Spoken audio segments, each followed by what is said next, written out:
religion, race, caste, sex or place of birth. Anupriya Patel. But there had been. Yes. धन्यवाद अध्यक्ष महोदया। मैं सबसे पहले अपनी पार्टी अपना दल की ओर से संविधान और राष्ट्र के निर्माताओं के प्रति अपनी श्रद्धांजलि अर्पित करती हूं।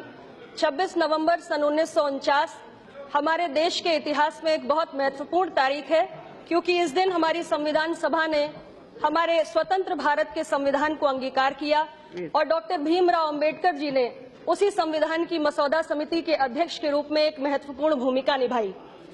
डॉक्टर अंबेडकर ने संविधान की आत्मा माने जाने वाले प्रियम्बल में सॉवरेन डेमोक्रेटिक रिपब्लिक के रूप में राष्ट्र के स्वरूप की घोषणा की और बाद में 42वें संशोधन के माध्यम से सोशलिस्ट और सेक्युलर शब्द भी जोड़े गए।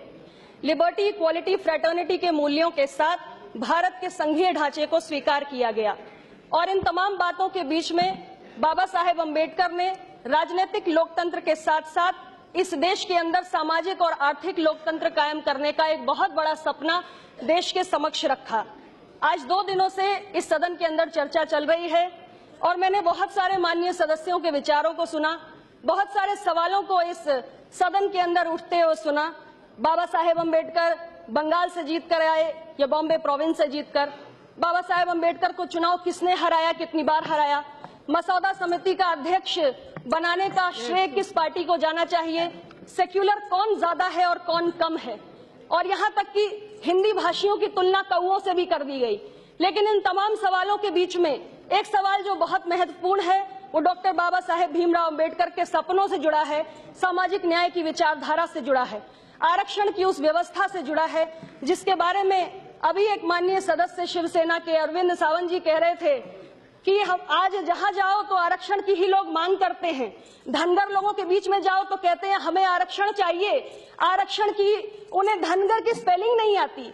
मैं यही तो कहना चाहती हूं अध्यक्ष महोदया कि हमारे देश में इतनी विविधताएं हैं कि कोई विद्वान की तरह बात कर सकता है और कोई निरक्षर है। आरक्षण की मूल भावना को समझने की जरूरत है। ये कोई भीख की व्यवस्था नहीं है, ये संरक्षण की व्यवस्था है जो इसलिए बनाई गई है क्योंकि इस देश के अंदर जाति के नाम पे शोषण हुआ है और इसलिए ऐसे लोगों को अवसरों से जिन्हें वंचित रखा गया है उन्हें विशेष अवसर देने की जरूरत है। और यही बात बीजू जनता दल के वरिष्ठ सदस्य माननीय भर्तृहरि मेहताब जी ने भी कही और हमारी सरकार भी वही करने की कोशिश कर रही है। आरक्षण व्यवस्था पर जिस तरीके से कई वर्षों से कुठाराघात हुआ है, मैं उस संबंध में कुछ आंकड़े भी इस सदन के समक्ष रखना चाहती हूँ। अध्यक्ष महोदया मुझे समय दे दीजिए, मैं सुबह से इंतजार कर रही हूँ। मैं कुछ बातें रखना चाहती हूँ अध्यक्ष महोदया। पिछले 25